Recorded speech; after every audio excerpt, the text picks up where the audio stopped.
Yes big 7 లో bonus news గా breaking news చూస్తున్నాం. కర్నూలు బస్సు దగ్ధం కేసుకు సంబంధించి కొత్త సీసీ ఫుటేజ్ దృశ్యాలు వెలుగులోకి వచ్చాయి. వాటి ద్వారా చూస్తే సుమారు 3 బస్సులు బైక్ యాక్సిడెంట్ ని చూసి చూడనట్లు వెళ్లిపోయాయి. బైక్ పక్కనే ఉన్న శివశంకర్ డెడ్ బాడీ, వాటిని ఎటు కదల్చలేక నిస్సహాయంగా నిలుచుని ఉన్న ఎర్రిస్వామి ఈ సీసీ ఫుటేజ్ విజువల్స్ లో కనిపించారు. ఆ బస్సు డ్రైవర్లలో ఏ ఒక్కరికైనా కనీస మానవత్వం ఆ 3 బస్సు డ్రైవర్లకి ఉంటే పరిస్థితి మరోలా ఉండేదన్న భావన వ్యక్తమవుతుంది. ఆ కష్టం మనకి వస్తే ఎలా ఉంటుందన్న ఆలోచన ఈ బస్సు డ్రైవర్లలో ఎవరూ చేయకపోవడం దురదృష్టకరంగా భావిస్తారు. ఏ ఒక్క బస్సు డ్రైవర్ అయినా వారి సమస్య గుర్తించి అక్కడ ఆగి అసలు అక్కడ ఏం జరిగిందో చూసి అక్కడ సాయం చేసి ఉంటే నిజంగా, లేకపోతే అక్కడ ఆల్రెడీ ఆ మనిషి అక్కడ చనిపోయి ఉంటే ఆ 2 వీలర్ అక్కడ రోడ్డు పైన పడి ఉన్నటువంటి ఆ 2 వీలర్ని పక్కకు జరిపి ఉండి, అక్కడ డెడ్ బాడీని పక్కకు జరిపి ఉండి, అక్కడ ఎవరైతే అక్కడ ఫ్రెండ్ ఉన్నారో ఎర్రిస్వామి అతనితో మాట్లాడడం కావచ్చు, లేకపోతే అసలు ఆ సిచ్యువేషన్ అంతా అక్కడ క్లియర్ చేసి ఉంటే అసలు ప్రమాదం జరిగేదే కాదు. సో ఎన్నో ప్రాణాలు నిలబడి ఉండేది. సో ఆ సమస్య గురించి అక్కడ ఆగి సాయం చేసి ఉంటే సిచ్యువేషన్ మరోలా ఉండేది అనేది చాలా స్పష్టంగా మనకు తెలుస్తుంది.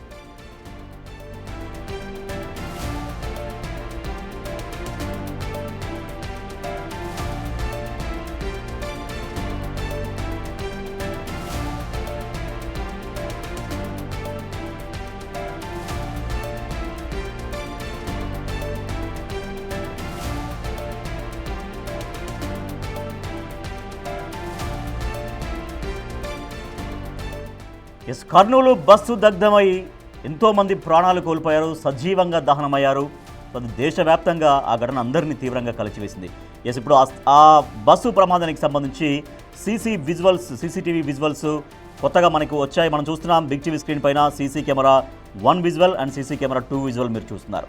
సో అక్కడ ఆ వ్యక్తి నిలబడ్డాడు. ఫస్ట్ బాక్స్లో ఆ రౌండ్ సర్కిల్ ఉన్నటువంటి వ్యక్తి ఎవరైతే చనిపోయాడో శివశంకర్, ఆ శివశంకర్ ఫ్రెండ్ ఎర్రిస్వామి ఆయన పక్కనే నిలబడ్డాడు, మనం గమనించవచ్చు. సో అక్కడ పక్కన డెడ్ బాడీ ఉంది. అయినా ఒక బస్సు వెళ్తుంది, కానీ అక్కడ ఏం జరిగింది, ఎందుకు ఆగి ఉన్నారు, తర్వాత అక్కడ అసలు రోడ్డు పైన ఆ బండి ఎందుకు పడి ఉంది, వాళ్ళు ఏమాత్రం విచారించకుండా అసలు ఏం జరిగింది తెలుసుకోకుండా వాళ్ళ మరణ వాళ్ళు వెళ్ళిపోయినటువంటి విజువల్స్ మీరు చూస్తున్నారు. సో రైట్ సైడ్ బాక్స్లో కూడా మనం చూడొచ్చు. అక్కడ బస్సులు వెళ్ళిపోతున్నాయి. సో అట్లా అంటే వరుసగా 3 బస్సులు వెళ్ళిపోయాయి. ఆ 3 బస్సులో ఏ ఒక్క బస్సు అక్కడ ఆపైనా సరే అసలు ఏం జరిగింది, ఆ బండి ఎందుకు అక్కడ రోడ్డు పైన పడి ఉంది, ఆ బండిని అక్కడ రోడ్ అంతా క్లియర్ చేసి ఆ పక్కకు జరిపుంటే ఎంతోమంది ప్రాణాలు, అసలు ఈ ప్రమాదం జరిగేది కాదు, ఈ ప్రమాదం గురించి మనకు తెలిసేదే కాదు. మా ప్రతినిధి శ్రీరామ్ మరింత సమాచారం ఉంది. సార్ శ్రీరామ్, 3 బస్సులు వెళ్ళిపోయాయి. ఏ ఒక్క బస్సు డ్రైవర్ ఆగినా అసలు ఈ బస్సు ప్రమాదం అనేది జరిగి ఉండేదే కాదు. ఆ బస్సు డ్రైవర్లు ఎవరు, ఆ 3 బస్సులు ఏ బస్సులో ఎక్కడి నుంచి ఎటు వెళ్తున్నట్టుగా ఏమైనా తెలిసిందా? ఎస్ రాజేష్, గత నెల 24వ తేదీ జరిగిన కర్నూలు రోడ్డు ప్రమాద ఘటన ఏదైతే ఉందో దేశ ప్రజల్ని కలిచివేసింది. దాదాపు 19 మంది సజీవ దహనమైనటువంటి బస్సులో మనం ఆ రోజు చూశాం. వారు అర్ధనాదాలతో అర్ధరాత్రి 2:45 సమయంలో ఈ ఘటన చోటు చేసుకుంది. ఒకసారిగా హైదరాబాద్ నుండి బెంగళూరుకు వెళ్తున్న బస్సులో వెళ్ళే సమయంలో ఈ ప్రమాద ఘటన చోటు చేసుకుంది. మనం బిగ్ టీవీ స్క్రీన్లో కొద్దిసేపటి క్రితం మీరు ఎక్స్ప్లెయిన్ చేసిన వాటిలో మనం ఒకసారి అబ్జర్వ్ చేసినట్లయితే శివశంకర్ మొదట ఏదైతే డివైడర్ ఉందో రైట్ సైడ్లో ఉన్నటువంటి డివైడర్కు ఢీ కొట్టి ఆ బైకు ఏదైతే వైట్ లైన్ మధ్యలో ఆ యొక్క డివైడర్ సమీపంలో బైక్ పడి ఉంది. పక్కనే శివశంకర్ పడి ఉన్నాడు. పడి ఉన్న సమయంలో ఎర్రిస్వామి డివైడర్లో ఆ గడ్డి ఏదైతే ఉందో అందులో పడ్డంతో వెంటనే హుటాహుటిన లేచి శివశంకర్ని అక్కడి నుండి పక్కకు లాగివేశాడు. పక్కకి లాగివేసిన తర్వాత మనం ఓ సీసీటీవీ విజువల్లో చూస్తే అందరినీ కూడా ఈ ఘటన కలిచివేస్తుంది. ఎందుకంటే నిజంగా యావత్తు సమాజం అంతా కూడా సిగ్గుపడాల్సినటువంటి పరిస్థితి. ఓవైపు అర్ధరాత్రి తెల్లవారుజామున వర్షం కురుస్తూ ఉంది. చిరుజల్లులు కురిసే సమయంలో ఎర్రిస్వామి తమ మిత్రుడు శివశంకర్ అక్కడికక్కడే స్పాట్లో మృతి చెందాడు. మృతి చెందిన తర్వాత ఎవరన్నా సహాయం చేస్తారా అనే యాంగిల్లో చూస్తూ ఉన్నారు. మనం సీసీ విజువల్ చూస్తే మనకు అర్థమవుతుంది. అక్కడే ఏదైతే మన సీసీటీవీ రికార్డ్ అయిన విజువల్ ఉందో అందులో ప్రధానంగా నైట్ సమయంలో ఎక్కువగా హైదరాబాద్ నుండి బెంగళూరుకు ట్రావెల్ సంబంధిత బస్సులు వెళ్తూ ఉంటాయి. అలాంటి సమయంలో పోలీసుల దర్యాప్తులో మరొక కీలక అంశం తెరపైకి వచ్చింది. ఎందుకంటే 2 గంటల 27 నిమిషాల సమయంలో మొదట డివైడర్ను ఢీకొట్టిన తర్వాత బైకు ఒక చోట, శివశంకర్ ఇంకో చోట పడి ఉన్నారు. పడి ఉన్న తర్వాత శివశంకర్ను ఎర్రిస్వామి పక్కకు లాగేశాడు. బైకును తీయబోతుండగా ఏదైతే కావేరీ ట్రావెల్ బస్సు దగ్ధమైందో ఆ బస్సు కంటే ముందే ఇంకో బస్సు ఢీకొట్టింది. స్వల్పంగా ఢీకొట్టి బస్సుకున్న బంపర్ను ఢీకొట్టిన తర్వాత కొంత దూరం వెళ్ళి ఆ యొక్క బైకు పడినటువంటి పరిస్థితి. ఆ డ్రైవర్ అక్కడి నుండి ఎస్కేప్ అయ్యారు. మరోసారి బ్యాక్ సైడ్ నుంచి వస్తున్నటువంటి లారీస్ కావచ్చు లేదా బస్సులు కూడా ఆ మార్గం గుండా వెళ్ళిన పరిస్థితి. వెళ్ళే సమయంలో ఎవరు కూడా జరిగిన ఘటనకు సంబంధించి బైకు ఢీకొట్టిన తర్వాత కావేరీ ట్రావెల్స్ డ్రైవర్ కొంత అప్రమత్తమై అక్కడే ఆగి ఉంటే కూడా నిజంగా ఈరోజు ఆ ఘటన జరిగి ఉండేది కాదు. 19 మంది బ్రతికి ఉండేవారు. ఆ 19 మంది సజీవ దహనమైన కేసు విషయంలో కూడా ఇప్పటికే ప్రభుత్వము 5 లక్షల ఎక్స్గ్రేషియో ప్రకటించి ముందుకెళ్ళింది. కావేరీ ట్రావెల్స్ యాజమాన్యం కూడా 2 లక్షలు ఇచ్చిన పరిస్థితి. అయితే ఇటీవల తన ఫ్రెండ్ డెడ్ బాడీని కొంత రోడ్డు పక్కకు కూడా లాగగలిగాడు. ఆ బండిని కూడా లాగేవాడేమో, బట్ ఆయన ఆ ప్రయత్నం చేసేసరికి బస్సులు కూడా కనిపిస్తున్నాయి వరుసగా. ఒక బస్సు 2 బస్సులు అయితే ఒక బస్సు నుంచి ముందు బస్సు కూడా మనకు కనిపిస్తుంది. అంటే ఒక 2 బస్సులు వెళ్ళేసరికి తర్వాత దాన్ని లాగే ప్రయత్నం చేద్దామనుకున్నాడో, లేకపోతే మీరు అన్నట్టుగా లారీలు వస్తున్నాయో అట్లా వెయిట్ చేస్తున్నాడేమో, ఈ లోపు అది వచ్చింది. అట్లీస్ట్ ఆ బస్సు డ్రైవర్లు ఆపి పక్కకు లాగితే అసలు ఈ ప్రమాదం ఉండేది కదా యాక్చువల్లీ.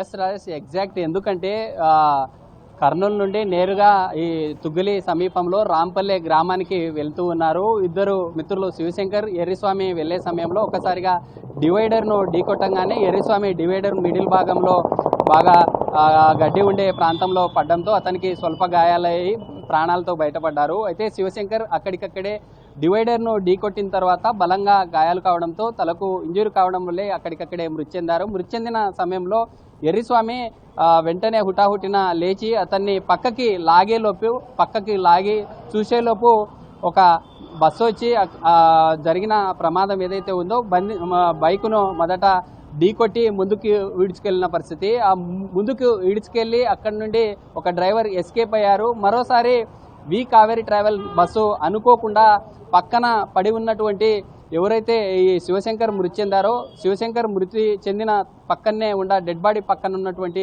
ఎర్రిస్వామి బిక్కుమంటూ తమ ఫ్రెండ్ మరణించిన తర్వాత ఏం చేయాలో తోచని పరిస్థితిలో అతను ఉన్నాడు. అతను ఉండే సమయంలోనే డ్రైవర్ కూడా కొంత, ఎందుకంటే తెల్లవారుజామున జరిగిన ఘటన కాబట్టి ఖచ్చితంగా నిద్రమత్తులో ఉంటారు. ఖచ్చితంగా నిద్రమత్తుతో పాటు అతివేగంగా వెళ్లే సమయంలోనే పక్కన పడి ఉన్నటువంటి శివశంకరు, ఎర్రిస్వాములను చూశారు. వాళ్ళని చూసి ఉండడంతోనే ముందరున్నటువంటి బైకు కొంత అది బ్లాక్ కలర్లోనే ఉండడం, రోడ్డు కూడా రిఫ్లెక్ట్ కావడంతో 2 కలర్లు సేమ్ మ్యాచ్ కావడంతో కొంత బైకును గుర్తించలేకపోవడం వల్లే బైకును ఢీకొట్టి నేరుగా బంపర్లో ఆ యొక్క బైకు ఇరుక్కున్న తర్వాత అందులో ఉన్నటువంటి పెట్రోల్తో పాటు రోడ్డు ర్యాపిడ్ 2 తోడవడంతో వెంటనే మంటలు వ్యాపించాయి. కొంత మంటలు వ్యాపించిన తర్వాత నేరుగా డ్రైవర్లు అప్రమత్తమై అక్కడి నుండి వెళ్ళిపోయారు. అక్కడి నుండి వెళ్ళిపోయిన తర్వాత వారికి లభించిన రాడ్స్ కావచ్చు లేదా వివిధ స్టోన్స్ను రాళ్లను తీసుకొని అద్దాలను బ్రేక్ చేసి అందులో ఉండే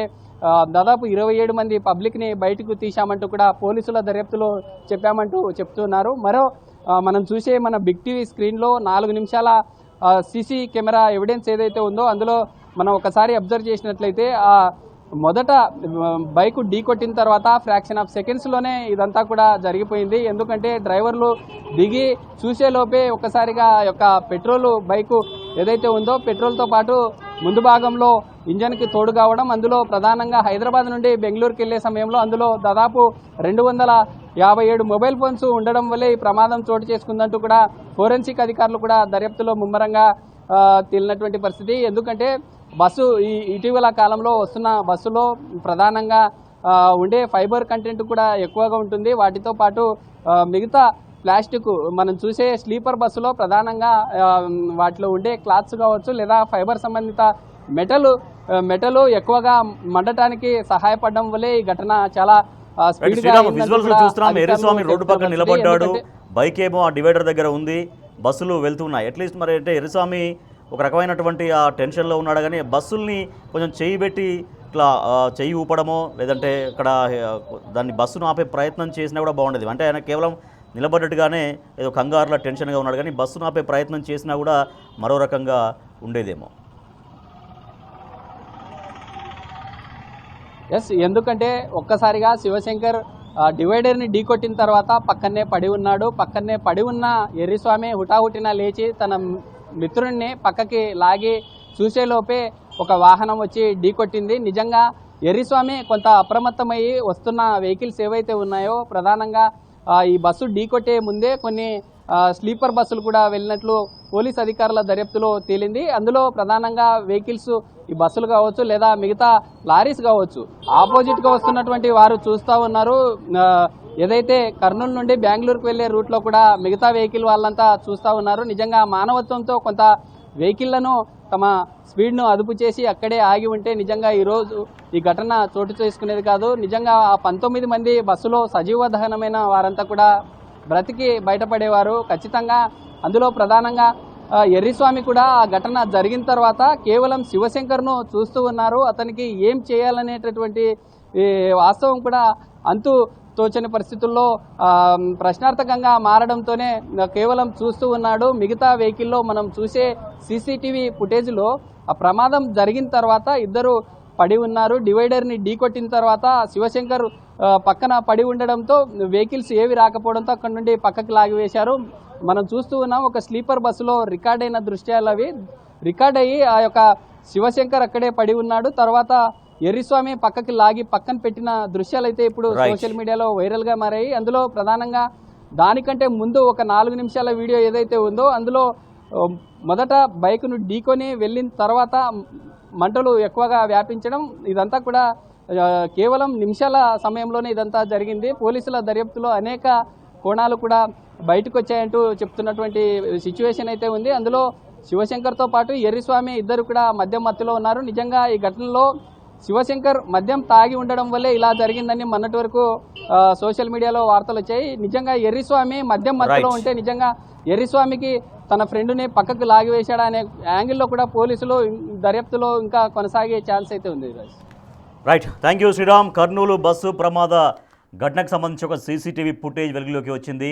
సో అప్పటికే శివశంకర్, ఎర్రిస్వామి శివశంకర్ ఇద్దరు కలిసి వెళ్తున్నారు. అక్కడ ప్రమాదం జరిగింది, శివశంకర్ మరణించాడు. ఆ శివశంకర్ డెడ్ బాడీని ఎర్రిస్వామి రోడ్డు పక్కకు కూడా లాగి అక్కడ నిలబడ్డాడు. కానీ బైక్ను తీయలేకపోయాడు. సో ఈలోపు 3 బస్సులు వెళ్తున్నాయి. 3 బస్సులు వెళ్ళి అక్కడ స్లోగానే వెళ్తున్నాయి. అక్కడ పరిస్థితిని చూస్తూ వెళ్తున్నారు. కానీ అక్కడ ఆగి ఏం జరిగిందో తెలుసుకొని అట్లీస్ట్ ఆ బండిని పక్కకు జరిపినా కూడా అసలు ఈ ప్రమాదమే జరిగి ఉండేది కాదు. బట్ ఈ సీసీటీవీ ఫుటేజ్ చాలా కీలకంగా మారింది. దీంట్లో ఇంకెటువంటి దర్యాప్తు జరుగుతుందో